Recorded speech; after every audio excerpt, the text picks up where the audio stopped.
இன்றைக்கி ஒரு மலைவாழ் மக்கள் கிராமத்துக்கு தாங்க வந்திருக்கோம். சரியான கிராமங்க அது. வேறு லெவல் கிராமங்க. நம்ம நண்பர் என்ன பண்ணாரு, நான் இந்த மாதிரி ஒரு கிராமத்துக்கு போகிறேன்டா, அங்கே ஊரில் திருவிழா நடக்கும். அவங்க திருவிழாவே ஒரு மாதிரி வித்தியாசமாக இருக்கும்டா அப்படின்னு சொல்லியிருந்தாரு. அது என்ன வித்தியாசம்னு வீடியோ ஃபுல்லாக பாருங்கள், தெரியும் உங்களுக்கு. சரி நானும் வரேன் தலைவா, இந்த மாதிரி ஏதாவது வீடியோ எடுக்கலாம்ல அப்படின்னு சொல்லிட்டு நான் கிளம்பி வந்துட்டேன்.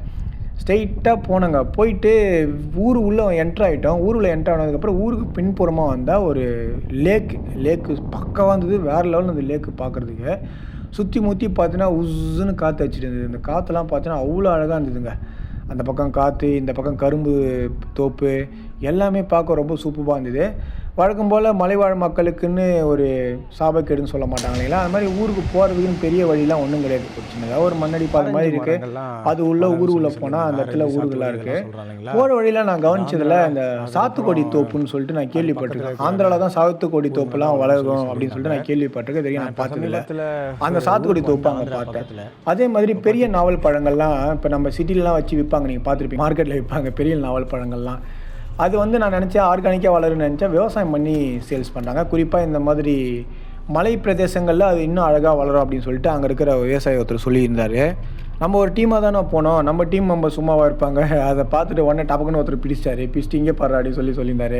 சரி, அதை அப்படியே ஒரு 2 வீடியோ கிளிப் எடுத்து வாயில் போட்டேன். அப்படியே கொஞ்சம் தூரம் போனால் ஒரு மாங்காய் தோப்பு. அங்கேயும் நம்ம ஆளுங்க சும்மா இல்லை. உடனே அவர்கிட்ட இருந்து ஒரு கத்தியை வாங்கி லைவாகவே ஒரு மாம்பழத்தை அடுத்து சாப்பிட்டு பாரு எப்படி இருக்குன்னு சொல்லிட்டு ஒரு மாம்பழத்தை கொடுத்தாங்க. செம்ம டேஸ்ட்டுங்க.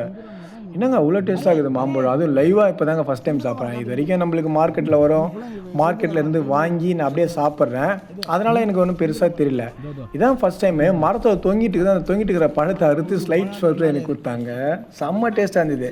அது இல்லாமல் அங்கே நிறைய மரங்கள்லாம் இருந்தது. அது மரம் பேர்லாம் சொன்னார், இந்த ஒட்டு மாம்பழம், அதுக்கப்புறம் குண்டு மாம்பழம், இது என்னென்னமோ பேர்லாம் சொன்னாருங்க. அது அந்த பேர்லாம் இருக்குது, இந்த மரம் இருக்கும், இந்த மரம் பாரு, அந்த மரம் பாருன்னு சொல்லியிருந்தாங்க. எல்லா இடமும் மாம்பழம் ரொம்ப அழகாக பழுத்து தொங்கிட்டு இருந்தது. இவங்க இந்த லேண்ட் இவங்களுக்கு சொந்தக்காரங்களாக கேட்டால் இவங்க சொந்தக்காரங்க கிடையாது. இந்த மலைவாழ் மக்கள் என்ன பண்ணுறாங்க அப்படின்னா, இந்த லேண்டை பாதுகாக்கிற ஒரு இடத்துல தான் இருக்கிறாங்க. இந்த லேண்டு ஓனர் வெளியில், இவங்க பார்த்தீங்கன்னா பாதுகாத்துட்டு அதுக்கப்புறம் அங்கே இருக்கிற அந்த சின்ன விவசாயம் பண்ணி அந்த விஷயங்கள்லாம் அவங்க எடுத்துக்கலாம் அப்படின்ற மாதிரி தான் இருக்காங்க. இங்கே இந்த கிராமத்தில் மொத்தமாக பார்த்தீங்கன்னா ஒரு 5 தெருவு தாங்க இருக்குது. நான் பார்த்தேன், அதை பற்றி இன்னும் டீட்டெயிலாக நான் சொல்கிறேன் உங்களுக்கு. இந்த மாம்பழ கதையை முடிச்சிடலாம். அடுத்தது பார்த்தீங்கன்னா ஒட்டு மாம்பழத்துக்கு வந்தாங்க. ஒட்டு மாம்பழத்தை அங்கேயும் அதே அராஜகம் தான். மரத்தில் இருக்கிற பழத்தையே போட்டு அப்படியே அங்கேயே ஸ்பாட்லேயே வெட்டி சாப்பிட்டுட்டு இருந்தாங்க. நம்மளுக்கும் பார்த்தீங்கன்னா வாய் சும்மா இல்லை, எனக்கு ஒரு பீஸ் சொல்லிட்டு எல்லாருக்கிட்டையும் வாங்கி பிடிங்கி தின்ட்டு தான் இருந்தேன். அவ்வளோ டேஸ்ட்டாக இருந்தது மாம்பழம் சாப்பிட்றதுக்கு. மழை டைமில் அதிகமான மழை தண்ணியும், அதுக்கப்புறம் வெயில் நேரங்களில் அதிகமான வெயிலும், பனி நேரங்களில் அதிகமான பனியுமே மலைக்கு அடிவாரத்தில் இருக்கும் அப்படின்னு நான் கேள்விப்பட்டிருக்கேன். நான் போன நேரம் கடுமையான வெயில் நேரன்றதுனால அதை நான் நேராகவே உணர்ந்தேன். அந்த அளவுக்கு வெயில் பொழந்துச்சு. செம்ம வெயிலுங்க. இவங்கெல்லாம் பார்த்தீங்கன்னா ஜாலியாக சுற்றிட்டு இருக்காங்க அந்த இடத்துல. நம்ம இந்த சிட்டி லைஃப்பில் வாழ்ந்துட்டு இந்த ஏசியில் தூங்கிட்டு அப்படியே நோவாமல் வாழ்ந்துட்டு திடீர்னு ஒரு இடத்துல இறங்கி விளாக் எடுக்கிற அதை எடுக்கணும் சுற்றினா அதுக்கப்புறம் நம்மளோட வழி நம்மளுக்கு தான் தெரியும். அங்கே வாழ்கிறவங்களுக்குலாம் அது பெரிய விஷயமாகவே தெரியல. ஸோ ஓவரால் மாம்பழத்தில் என்ஜாய் பண்ணிவிட்டு தோப்பு விட்டு வெளில ஊருக்குள்ளே வந்துட்டேங்க. ஊருக்குள்ளே வந்தேன்னா அப்படியே இந்த பழமை மாறாத ஊருன்னு சொல்ல மாட்டாங்க. அதாவது கவர்மெண்ட்டு ஒரு பில்டிங் கட்டி தருவாங்க. அந்த பில்டிங் தான் அங்கே கார வீடுன்னு சொல்கிறது, ஓட்டு வீடு, அந்த கார வீடுன்னு சொல்கிறது. மற்றபடி பார்த்திங்கன்னா குடிசை வீடுகள் அதிகமாக இருந்ததுங்க. குடிசை வீடுகள், அந்த குடிசை வீட்டிலே தட்டின்னு சொல்லுவாங்க, வேலி போடுவாங்கல்ல, அந்த வேலி எல்லாமே அந்த இலைகள்லே வேலி, மூங்கு இலைகளில் வேலி அப்படின்னு சொல்லியிருந்தாங்க.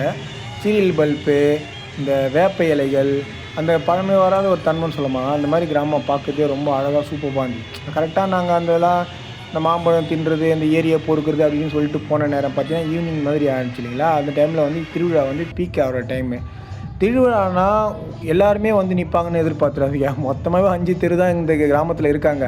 அதில் ஒரு பகுதியாக என்ன பண்ணுறாங்கன்னா, ஒவ்வொரு வீடுகள்லையுமே அங்கே இருக்கிற அந்த குழு இருக்காங்கள்ல, அவங்க அந்த கிராமிய மேளம் இருக்குல்ல, அதை வாசிச்சுட்டு ஒவ்வொரு வீடுகள் வாசல்லையும் போயிட்டு மோளம் அடித்து அவங்களை இன்வைட் பண்ணுறாங்க. அவங்க என்ன பண்ணாங்க, தலையில் அந்த கூடைகள், பானைகள், கூடைகள்லாம் சொல்ல மாட்டாங்க, பொங்கல் வைக்கிறதுக்கான திங்ஸ்லாம் சுமத்துட்டு வராங்க. அவங்க திருமுனைக்கு நிறுத்திடணும். ஃபஸ்ட்டு ஒவ்வொரு வீட்டில் கூட்டு திருமுனைக்கு நிறுத்திடணுமா.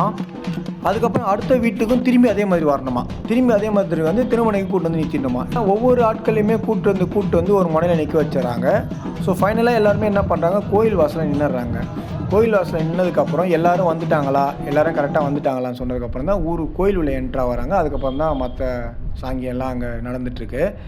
எல்லாமே என்டர்டைன்மெண்ட் பண்ணிகிட்டு இருக்காங்க, ஒரே ஃபன் பண்ணிட்டு இருந்தாங்க. யாருமே எந்த ஒரு கவலையும் படுற மாதிரி தெரியல. குறிப்பாக வெயிலை பார்த்து ஒரு பயமே இருக்கிற மாதிரியே தெரியல. திங்ஸ் எல்லாம் விற்பாங்க இல்லைங்களா, அங்கே இருக்கிறவங்க அந்த குருவிக்காரர்கள்னு சொல்லுவாங்க இல்லைங்களா, அவங்களாம் திங்ஸ்லாம் விற்றுட்டு இருந்தாங்க. லாஸ்ட்டாக ஒரு வீட்டுக்காக தான் வெயிட் பண்ணிட்டு இருந்தாங்க. அந்த வீட்டில் இருக்கவங்க மட்டும் கூட எடுத்துன்னு உள்ளே வந்துட்டாங்க அப்படின்னா இவங்க என்ன பண்ணுவாங்க, எல்லோரும் ஒட்டு மொத்தமாக உள்ளே வரதான் பிளான். ஓகேங்களா. ஸோ இந்த கோவில் இருக்கிற இடத்துல தான் ஒரு சின்ன ப்ளே ஸ்கூல் இருக்குது. அப்புறம் இங்கேருந்து வெளியில் போனோம் அப்படின்னா பக்கத்தில் சிட்டியில் தான் ஸ்கூல்ஸ்லாம் இருக்குதுன்னு நினைக்கிறேன். இந்த ஊருக்கு வர்றது போகிறதுக்கு ஒரு சில வழிகள் தான் இருக்குது. அங்கே இருக்கிற ஆம்பளைங்கெல்லாம் என்ன பண்ணாங்க, வழக்கம்போல சரகை போட்டு வர டான்ஸ் ஆடி என்ஜாய் பண்ணிட்டு இருந்தாங்க. அது இயல்பாக நடக்கிறது தான், திருவிழானாலே இதுதான் நடக்கும். அதில் எந்த மாற்றமும் கிடையாது. இதில் நம்ம கூட வந்தவங்க ஆட்டம் தான் ஓவராக இருந்தது. நம்ம என்னமோ சினிமா ரெக்கார்டிங் டான்ஸுக்கு போன மாதிரி இவங்க ஆட அவங்க பார்க்கன்னு சொல்லிட்டு ஒரே காமெடியாக போயிட்டு இருந்தது அந்த விஷயம்லாம் பார்க்குறதுக்கு. நானும் வந்து இவங்க டான்ஸ் ரொம்ப நேரம் பார்க்க முடியல. ஏதாவது தெலுங்கில் வேறு அங்கே எழுதிருந்தது, என்னவா இருக்கும்னு ஒன்றுமும் புரியல. முறுக்கு சுட்ட மாதிரியே இருந்தது. கோவில் இருந்தது, கோயிலை பார்த்தேன். அதுக்கப்புறம் இவங்கள பார்த்தேன். எப்படா இவங்க உள்ளே வருவாங்க யோசிச்சு நின்றுட்டே இருந்தேன். கடைசியில் பார்த்தா அந்த கிராமிய மேலே கலைஞர்கள் உள்ளே வந்துட்டாங்க. அவங்க வரப்போ நம்ம தலைவர் அங்கே ஒருத்தர் குஷ்டி ஒருத்தர் ஆடி இருந்தார் வேறு லெவலில். அவர் சரியான ஃபன் அவர். இவங்க மேலே அடிச்சுட்டு கோயிலில் என்ட்ரான உடனே பின்னாடியே அவங்களும் வர ஆரம்பிச்சிட்டாங்க. அந்த ஒத்த ஊர் ஆளுங்க நான் சொன்னேன் இல்லைங்களா, சாயங்காலத்துக்காக எல்லாருமே மொத்தமாக நிற்பாங்க. அவங்க நின்னதுக்கப்புறம் ஒட்டு மொத்தமாக எல்லாம் உள்ளே என்ட்ராகணும்னு சொல்லுவீங்களா, அந்த மாதிரி உள்ளே வந்தாங்க. ஒவ்வொருத்தருமே ஒரு அன்னக்கூடை மாதிரி ஒன்று எடுத்துக்கிறாங்க. அந்த அன்னக்கூடைக்குள்ளே ஒரு குட்டி பானை, சில விறகுகள், அதுக்கப்புறம் பொங்கல் வைக்கிறதுக்கான திங்ஸு, பழம், பூ, அந்த இதெல்லாம் சொல்லுவாங்க இல்லைங்களா, அது எல்லாமே எடுத்துகிட்டு வந்தாங்க. இந்த படைக்கிற பொருள் அதெல்லாம் இருக்கும் இல்லைங்களா, பூ அதெல்லாம் சொல்லிட்டு எடுத்துகிட்டு வந்தாங்க. இதில் நிறைய பேர் வந்து இந்த ஊர் ஆளுங்க மாதிரி தெரியலிங்க. அதாவது இந்த ஊரில் தான் பிறந்து வளர்ந்தவங்க தான்.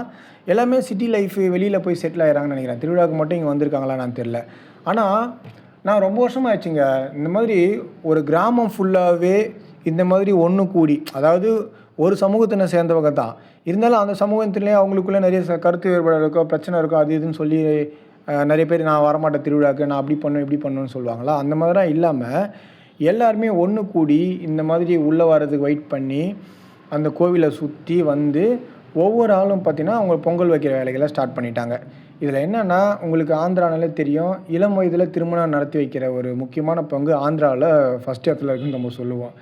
அங்கே இருக்கிறவங்களே குழந்த மாதிரி தான் இருந்தாங்க.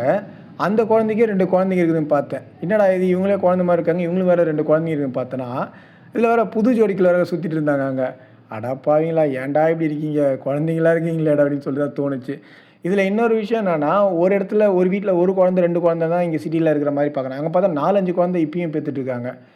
என்ன சொல்கிறதுன்னு தெரியல. ஆனால் என்ன, இவங்கள கிராமிய முறைப்படி இவங்க எல்லாருமே உட்காந்து பார்க்குறது கொள்றதுலாம் ரொம்ப அருமையாக இருந்தது, ரொம்ப சந்தோஷமாக இருந்தது. எல்லாருமே ஒரே இடத்துல ஒட்டுமொத்த கிராமியர்கள் தான் பாருங்களேன். இப்போ நம்ம இந்த விஷுவலை காமிக்கிறோம் இல்லைங்களா, ஒட்டுமொத்த கிராமத்தோட பெண்களே இவ்வளோ தான். ஆம்பளைங்கலாம் பார்த்தீங்கன்னா வெளியில் லைட்டாக கட்டிங் போட்டு சுற்றிருந்தாங்க. அதுவும் ஆந்திரா ஒயின் ஷாப்ஸ் அவங்களுக்கு தான் தெரியுமே, சரக்குலாம் எல்லாம் மலிவு விலையில் கிடைக்குன்னு சொல்லிட்டு. எனக்கு என்ன வெறுப்பாக இருந்ததுன்னா, அங்கே இருக்கிறவங்க கட்டிங்கை போட்டு டான்ஸ் ஆடிருந்தாங்க. நம்ம கூட வந்தவங்க பார்த்தீங்கன்னா அவங்களுக்கு மேலே டான்ஸ் ஆடிட்டு இருக்கிறாங்க. ஹெவி பர்ஃபார்மன்ஸ் தான் பண்ணிகிட்ருக்காங்க. இத்தனைக்கும் அந்த மோளத்தில் என்ன டெங்கு டக்கா தான் வச்சுருந்தாங்க தவிர ஒன்றும் பெருசாக சுவாரஸ்யமாக ஒன்றுமே இல்லை. என்னடா ஒரு சுவாரஸ்யமே இல்லை, இதுக்கு போய் இந்த ஆட்டம் ஆடினுக்கிறீங்க பார்த்தோன்னா உள்ளே போகிற சரக்கு தான் வேலை. அந்த சரக்கு போனதுக்கப்புறம் ஸ்டெப்பெல்லாம் போடுறாங்க. இப்படி அப்படியே ஸ்டெப்பு போட்டு இருந்தாங்க. என்ன ஸ்டெப்பு போகிறாங்கன்னு அவங்களுக்கும் தெரியல, மோளம் அழிக்கிறவங்களுக்கும் தெரியல, வேடிக்கை பார்க்குற நம்மளுக்கும் தெரியல.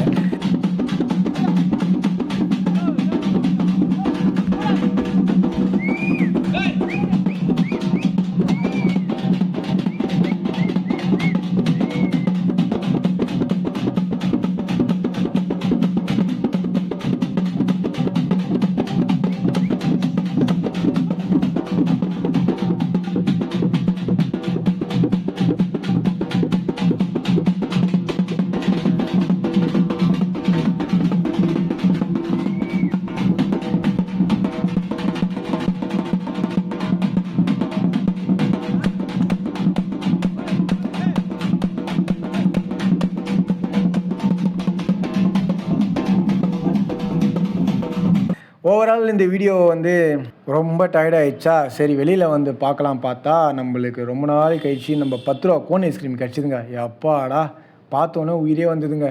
ஏன்னா இந்த இடத்துல கடைங்களே எதுவுமே கிடையாது. சின்ன கடை வீட்டுகளில் தான் வச்சுருக்காங்க. அந்த வீடுகளில் எதுவுமே ஒரு கூல்ட்ரிங்க்ஸு கூட நம்மளால் வாங்கி குடிக்க முடியலையா, வெயில் வர பக்கம் பொழக்குது. அப்புறம் 10 ரூபா ஐஸ்கிரீம் வச்சுருந்தாங்க, வாங்கினேன். தலைவரே கோச்சியாமல் இன்னும் ஒரு 2 வாங்கி கொடுங்க, வெயில் அதிகமாக இருக்குது, ஒரு 2 மணி நேரம் நான் சாப்பிட்றேன்னு சொல்லிட்டு 2, 3 ஐஸ்கிரீம் சாப்பிட்டேன்.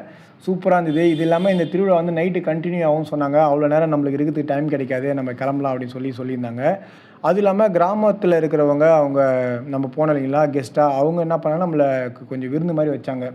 எப்படின்னா அந்த ஏரி சொன்னோம் இல்லைங்களா, ஏரியிலேருந்து நாட்டு மீனை பிடிச்சி மீன் குழம்பு, மீன் வறுவல், சம்திங் கொழுக்கட்டை, அந்த திருவிழாக்கான ஸ்பெசிஃபிக்கான திங்ஸ்லாம் இருக்குங்களா அதெல்லாம் வச்சு நல்லா சூப்பராக கவனித்து தான் அமிச்சாங்க. ரொம்ப நாள் கழித்து ஒரு அடர்ந்த கிராமத்தில் ஒரு அழகான ஒரு சூழ்நிலையில் எல்லா ஊர் மக்களும் என்ஜாய் பண்ணி ஒரு திருவிழா நடக்கிறத நான் பார்த்தேன். விடிய பண்ணுவோன்னு சொன்னாங்க. அவ்வளோ நேரம் நம்மளால் இல்லாதனால அதையும் நம்மளால் கவர் பண்ண முடியல. ஒரு வண்டி எடுத்துகிட்டு வருவாங்களாம், வண்டியில் வந்து சாமியை அலங்காரப்படுத்தி எத்தனை மணிக்கு, விடிய காலம் 3 மணிக்கு, அது வந்து நடுராத்திரின்னு சொல்கிறாங்க, அது வரைக்கும் அலங்காரப்படுத்தி 3 மணிக்கு தான் தேரே இழுப்பேன்னு சொன்னாங்க.